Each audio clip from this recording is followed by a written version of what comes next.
अस्सलाम वालेकुम जनाब। आज जैसा कि आपको मालूम है कि सहाफ़ी हज़रात अटक के जो हैं उन्होंने एहतजाज किया हुआ है। उसकी कोई वजूहात है? आए जनाब यहाँ के सहाफ़ी हज़रात से मिलते हैं, उनसे मालूम करते हैं कि क्या मसाइल क्या हैं। अस्सलाम वालेकुम। वालेकुम अस्सलाम। मियाँ साहब क्या हाल है, खैरियत से? मियाँ साहब मेरा नाम ताहिर नकाश है और मैं वाइस चेयरमैन हूँ इलेक्ट्रॉनिक मीडिया का, और अटक प्रेस क्लब से मेरा तल्लक है। जैसा कि मियाँ साहब आज हम जो है अटक की जो सहाफ़ी बिरादरी है इसलिए यहाँ बैठे हुए हैं कचहरी चौक पे कि पिछले 12 साल से जो है अटक प्रेस क्लब की बिल्डिंग जो है वो इंतज़ामिया ने वापस ले ली थी ग्रुपिंग की वजह से। लेकिन मैं ये कहना चाहता हूँ कि ग्रुपिंग तो हर जगह होती है, इस चीज़ को इंतज़ामिया को नहीं देखना चाहिए।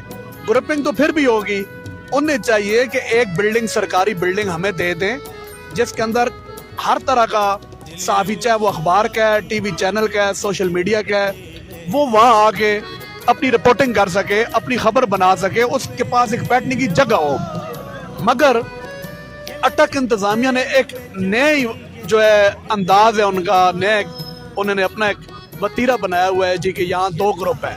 ठीक है, 2 ग्रुप का उनके साथ कोई तलक नहीं है, और जो अटक के मुंतखब नुमाइंदे हैं उनको कोई दिलचस्पी नहीं है। अगर उन्हें दिलचस्पी होती MPs MNAs तो आज वो अटक इंतज़ामिया का रवैया बेहतर करते और उन्हें कहते कि अटक प्रेस क्लब जो है इनकी अमानत है, आप इन्हें वापस करें ताकि ये वहाँ बैठ के रिपोर्टिंग कर सकें। मगर आज सुबह जो अटक का मीडिया है उन्होंने एक बड़ी तादाद में, जिसमें सिविल सोसाइटी के लोग थे, ताजरान थे, मीडिया पर्सन थे, उन्होंने एक फुआरा चौक से कचहरी चौक तक अपना एहतजाज रिकॉर्ड करवाया।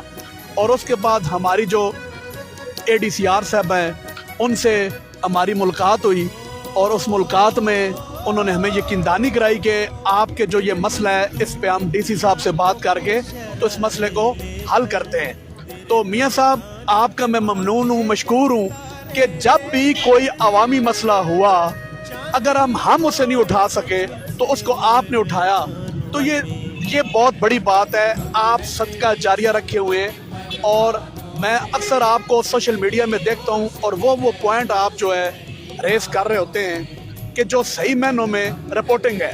ठीक है, और इसका अजर आपको अल्लाह देगा। और मैंने ये भी नोट किया मियाँ साहब, आपके हवाले से बात करूँ कि बहुत से लोग ये जिक्र करते हैं कि मियाँ साहब वो पॉइंट उठा रहे होते हैं, अगर उसमें से एक मसला बयान हो गया तो उसका अजर आपको अल्लाह देगा, और असल सहाफ़त ही वो है जो आप लोग करते हैं।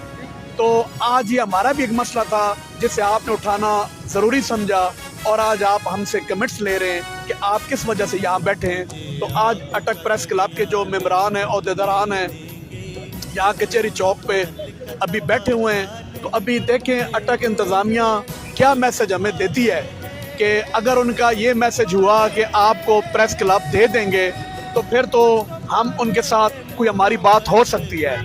अगर मियाँ साहब हमेशा की तरह उन्होंने टाल मटोल से काम लिया तो इंशाल्लाह ये एहतजाज फिर जारी रहेगा। और हमारे दोस्तों ने ये भी एक फ़ैसला किया है कि ये अगर क्लब ना मिला तो फिर हम ऐसा करेंगे कि पार्लियामेंट के सामने भी जा सकते हैं, ज़िला अटक के तमाम सहाफ़ियों से रब्ता भी किया जा सकता है, क्योंकि ये हम किसी से कोई चीज़ छीन नहीं रहे, ये हमारा हक है। प्रेस क्लब सहाफ़ी का घर होता है। आप तमाम अजला को में जाके देख लें, तमाम शहरों के अंदर जाके देख लें, वहाँ प्रेस क्लब की जो बिल्डिंग है वो सहाफ़ियों के पास होती है।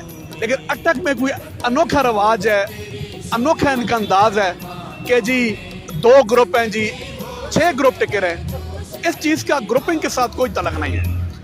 मैं आपकी वसातत से, आपके इस मीडिया प्लेटफार्म से वज़ीर-ए-आज़म पाकिस्तान, वज़ीर-ए-आला पंजाब, कमिश्नर रावलपिंडी से ये अपील करता हूँ, गुजारिश करता हूँ कि आप खुदारा अटक की इंतज़ामिया को ये चीज़ समझाएं कि आप एक बिल्डिंग इनको दे दें, 2 मरले की, 3 मरले की सरकारी बिल्डिंग, जिसके अंदर हम लोग बैठ जाएं। जो दूसरों शहरों से लोग आते हैं, अटक शहर से लोग आते हैं जिनके साथ जुल्म हुआ होता है, ज़्यादती हुई होती है, और वो लोग किसी और जगह पे खर्चा अफोर्ड नहीं कर सकते। हम कहते हैं कि प्रेस क्लब हो जहाँ उन्हें कोई खर्चा ना करना पड़े। जी।